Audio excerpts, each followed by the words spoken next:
ನಮಸ್ಕಾರ. ನನ್ನ ಹೆಸರು ಡಾಕ್ಟರ್ ಭರತ್ ಚಂದ್ರ. ಇವತ್ತಿನ ವಿಡಿಯೋ ಬೈಯಿಂಗ್ ಆನ್ ಡಿಪ್ಸ್ ಬಗೆಗೆ ಸಂಪೂರ್ಣ ಮಾಹಿತಿ. ನೀವು ಟಿವಿಯಲ್ಲಿ, ನ್ಯೂಸ್ ಪೇಪರ್ಗಳಲ್ಲಿ, ವೆಬ್ಸೈಟ್ಗಳಲ್ಲಿ ಜನ ಮಾತಾಡ್ಕೊಳ್ಳೋದನ್ನ ಕೇಳಿರಬೇಕು, ಬೈಯಿಂಗ್ ಆನ್ ಡಿಪ್ಸ್ ಅಂತ. ನಾವು ನಮ್ಮ ಕಾರ್ಯಾಗಾರಗಳಲ್ಲಿ ಮತ್ತು ವಿಡಿಯೋಗಳಲ್ಲಿ ಆದಷ್ಟು ದೊಡ್ಡ ದೊಡ್ಡ ಟೆಕ್ನಿಕಲ್ ಜಾರ್ಗನ್ಗಳನ್ನು ಬಳಸುವುದಿಲ್ಲ.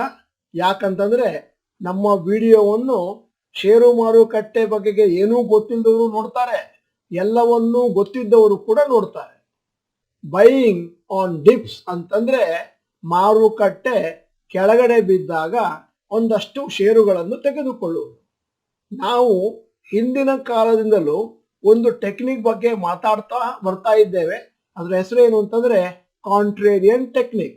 ಅಂತಂದರೆ ನಿಮ್ಮ ಹತ್ರ ಒಂದು 50,000 ರೂಪಾಯಿ ಹಣ ಇನ್ವೆಸ್ಟ್ ಮಾಡಲಿಕ್ಕೆ ಇದ್ದರೆ, ನಿಫ್ಟಿ ಏನಾದರೂ 2%, 3% ಯಾವುದೋ ಒಂದು ದಿನ ಬಿದ್ದರೆ ಆ ದುಡ್ಡನ್ನು ಷೇರು ಮಾರುಕಟ್ಟೆಯಲ್ಲಿ ಆ ದಿನ ಹೂಡಿಕೆ ಮಾಡುವುದಕ್ಕೆ ನಾವು ಕಾಂಟ್ರೇರಿಯನ್ ಟೆಕ್ನಿಕ್ ಎಂದು ಕರೆಯುತ್ತೇವೆ. ಕಾಂಟ್ರೇರಿಯನ್ ಟೆಕ್ನಿಕ್ ಸಾಮಾನ್ಯವಾದ ಟೆಕ್ನಿಕ್ಕಿಗೆ ವಿರುದ್ಧವಾದದ್ದು. ಯಾಕಂತಂದ್ರೆ ನಾರ್ಮಲ್ ಆಗಿ ಮಾರುಕಟ್ಟೆ ಕೆಳಗೆ ಬಿದ್ದಾಗ ಜನ ಮಾರ್ಕೊಳ್ತಾರೆ, ಪರ್ಚೇಸ್ ಮಾಡ್ಕೊಳ್ಳಲ್ಲ. ಹಾಗೆ ನೋಡಬೇಕಾದ್ರೆ ಬೈಯಿಂಗ್ ಆನ್ ಡಿಪ್ಸ್ ಅನ್ನುವಂಥ ಒಂದು ಕಾನ್ಸೆಪ್ಟು ಬಹಳ ವೇಗು ಷೇರು ಮಾರುಕಟ್ಟೆಯಲ್ಲಿ. ಯಾಕಂತಂದ್ರೆ ಮಾರುಕಟ್ಟೆಯಲ್ಲಿ ಡಿಪ್ ಆಗಿದೆ ಅಂತ ಒಂದು ಡೆಫಿನೇಷನ್ ಪ್ರಕಾರ ಹೇಳಲಿಕ್ಕಾಗಲ್ಲ. ಈ ಡಿಪ್ ಅನ್ನು ಬೇರೆ ಬೇರೆ ಜನ ಬೇರೆ ಬೇರೆಯಾಗಿ ಅರ್ಥೈಸಬಹುದು. ಆದರೆ ನೀವು ಮಾರುಕಟ್ಟೆಯಲ್ಲಿ ಬೈಯಿಂಗ್ ಆನ್ ಡಿಪ್ಸು, ಕಾಂಟ್ರೇರಿಯನ್ ಟೆಕ್ನಿಕ್ ಅಂತ ಏನು ಮಾಡ್ತೀರಿ ಅದನ್ನು ನಿಮ್ಮದೇ ಆದಂತಹ ಪ್ಯಾರಾಮೀಟರ್ಸ್ ಅಲ್ಲಿ ಸೆಟ್ ಮಾಡ್ಕೊಳ್ಬಹುದು, ನಿಮ್ಮದೇ ಆದಂತಹ ಡೆಫಿನಿಷನ್ ಕೊಟ್ಕೊಳ್ಬಹುದು. ಈ ಟೆಕ್ನಿಕ್ಕಿನ ಅರ್ಥ ಏನು ಅಂತಂದ್ರೆ, ಮಾರುಕಟ್ಟೆ ಕೆಳಗಡೆ ಬಿದ್ದಾಗ ಒಂದಷ್ಟು ದೊಡ್ಡ ಮೊತ್ತದ ಹಣವನ್ನು ಹಾಕಿಕೊಂಡು ಮಾರುಕಟ್ಟೆಯಲ್ಲಿ ಕೆಳಗಡೆ ಇರುವಂತಹ ಷೇರುಗಳನ್ನು ಪರ್ಚೇಸ್ ಮಾಡಿಕೊಂಡು ಅದರಿಂದ ಅಡ್ವಾಂಟೇಜ್ ತಗೊಳ್ಳೋದು. ಅಕಸ್ಮಾತು ನಿಮ್ಮ ಹತ್ರ ಷೇರು ಮಾರುಕಟ್ಟೆಯಲ್ಲಿ ಹೂಡಿಕೆ ಮಾಡಲಿಕ್ಕೆ 50,000 ಇದ್ರೆ ಮತ್ತೆ ಮಾರುಕಟ್ಟೆ ಏನಾದರೂ 1.5 ಇಂದ 2% ಯಾವುದಾದ್ರೂ ಒಂದು ದಿನ ಕೆಳಗೆ ಬಿದ್ದರೆ ನೀವು ಇಡೀ ಅಮೌಂಟ್ ಅನ್ನು ಅವತ್ತು ಹಾಕಬಾರ್ದು ಅನ್ನುವಂಥದ್ದು ಬಹಳ ಇಂಪಾರ್ಟೆಂಟ್. ನಿಮ್ಮ ಹತ್ರ ಹೂಡಿಕೆಗೆ ಇರುವ ಹಣವನ್ನು ಕನಿಷ್ಠ ಪಕ್ಷ 5 ಇನ್ಸ್ಟಾಲ್ಮೆಂಟ್ ಮಾಡಿ ನೀವು ಅದನ್ನ ನಿಮ್ಮ ಹೂಡಿಕೆಯಲ್ಲಿ ಹಾಕಬೇಕು. ಮತ್ತು ಒಂದು ವಿಚಾರ, ಮಾರುಕಟ್ಟೆ ಈಗಾಗಲೇ ಕೆಳಗೆ ಬಿದ್ದಿದೆ ಅಂತ ಆದ್ರೆ ನೀವು ನಿಮ್ಮ ಹತ್ರ ದುಡ್ಡಿದ್ರೆ ಈಗ ಹೊಸ ಹೊಸ ಷೇರುಗಳನ್ನು ಹುಡುಕುವ ಬದಲು ಈಗಾಗಲೇ ನಿಮ್ಮ ಹತ್ರ ಇರುವ ಷೇರುಗಳಲ್ಲಿ ಒಂದಷ್ಟು ಜಾಸ್ತಿ ಹಣವನ್ನು ಹಾಕಬಹುದು. ಇದಕ್ಕೆ ನಾವು ಬೈಯಿಂಗ್ ಆನ್ ಡಿಪ್ಸ್ ಎಂದು ಕರೆಯುತ್ತೇವೆ. ಉದಾಹರಣೆಗೆ ನಿಮ್ಮ ಹತ್ರ ದೀರ್ಘ ಅವಧಿಯ ಹೂಡಿಕೆಗಾಗಿ 8 ಷೇರುಗಳು ಇದ್ದಾವೆ. ನೀವು 50,000ವನ್ನು ಹೂಡ್ತೇನೆ ಅಂತಂದ್ರೆ 6 ಷೇರುಗಳಲ್ಲಿ ಇಲ್ಲ 8 ಷೇರುಗಳಲ್ಲಿ ಸಮನಾಗಿ ಹಣವನ್ನು ದೀರ್ಘಾವಧಿಗೆ ಮತ್ತೊಮ್ಮೆ ಹೂಡಬಹುದು. ಈಗ ಉದಾಹರಣೆಯನ್ನು ಸ್ಲೈಡ್ ಮುಖಾಂತರ ತೋರಿಸ್ತಾ ಇದ್ದೇನೆ.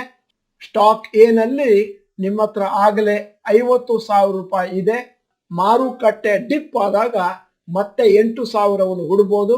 ಅಲ್ಲಿಗೆ ಟೋಟಲ್ ಇನ್ವೆಸ್ಟ್ಮೆಂಟ್ 58,000 ಆಯಿತು. ಈಗ ಬಿ ಅಲ್ಲಿ ಆಗಲೇ 45,000 ಇದೆ, ಈಗ 10,000 ಹಾಕ್ತಾ ಇದ್ದೀನ, ಟೋಟಲ್ ಇನ್ವೆಸ್ಟ್ಮೆಂಟ್ 55,000 ಆಯಿತು. ಅದೇ ತರ C, D, E, F, G, H ಹಾಗೆಯೇ ಎಲ್ಲಾ ಷೇರುಗಳಿಗೆ ಒಂದಷ್ಟು ಹಣವನ್ನು ಹಾಕಿ ಅವುಗಳನ್ನೆಲ್ಲವನ್ನು ಒಂದು ಲೆವೆಲಿಗೆ ತರುವುದು ಮತ್ತು ಒಂದೇ ತರದ ಅಮೌಂಟಿಗೆ ತರುವುದು ಬಹಳ ಪ್ರಾಮುಖ್ಯ.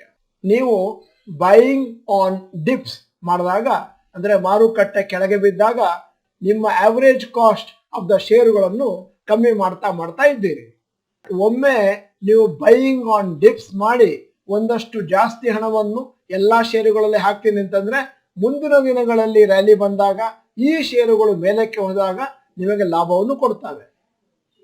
ಆದರೆ ಒಂದು ವಿಚಾರವನ್ನು ನೆನಪಿನಲ್ಲಿಟ್ಕೊಳ್ಳಿ, ಬೈಯಿಂಗ್ ಆನ್ ಡಿಪ್ಸ್ ಅಂತಂದ್ರೆ ಫಂಡಮೆಂಟಲಿ ಸ್ಟ್ರಾಂಗ್ ಷೇರುಗಳಲ್ಲಿ ಮಾತ್ರ ಮಾಡಬೇಕು. ನೀವೇನಾದರೂ ವೀಕ್ ಆಗಿರುವ ಫಂಡಮೆಂಟಲಿ ನಾಟ್ ಸ್ಟ್ರಾಂಗ್ ಷೇರುಗಳಲ್ಲಿ ಹಾಕಿದ್ರೆ ಅದು ಪರ್ಮನೆಂಟ್ ಆದಂತ ಲಾಸಿಗೆ ಕಾರಣವಾಗಬಹುದು. ಹಿಂದಿನ ದಿನಗಳ ಕೆಲವು ಕೆಟ್ಟ ಉದಾಹರಣೆಗಳನ್ನು ಕೊಡಬೇಕು ಅಂತಂದ್ರೆ ಬಹಳಷ್ಟು ಜನ Yes Bank, DHFL, Suzlon, Reliance Communication ಇತ್ಯಾದಿ ಷೇರುಗಳಲ್ಲಿ ಬೈಯಿಂಗ್ ಆನ್ ಡಿಪ್ಸ್ ಮಾಡಿ ತಮ್ಮ ಎಲ್ಲ ಹಣವನ್ನು ಅಲ್ಲಿಯೇ ಹೂಡಿ ಮುಂದೆ ದೊಡ್ಡ ಮೊತ್ತದ ನಷ್ಟಕ್ಕೆ ಕಾರಣವನ್ನು ಮಾಡಿಕೊಂಡ್ರು.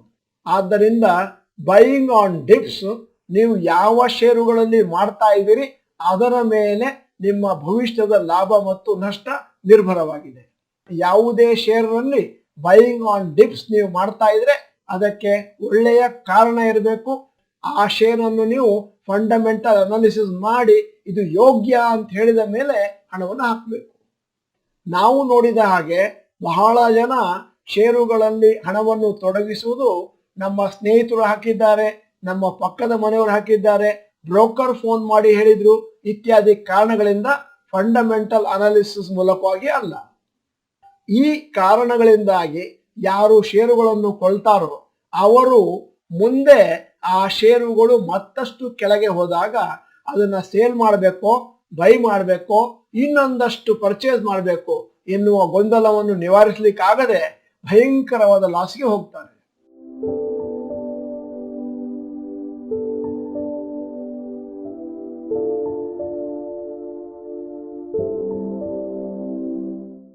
ಎಂದಿನಂತೆ ನಮ್ಮ ಸಮೀಕ್ಷೆಗಾಗಿ ಕೊನೆಯಲ್ಲಿ ಒಂದು ಪ್ರಶ್ನೆ.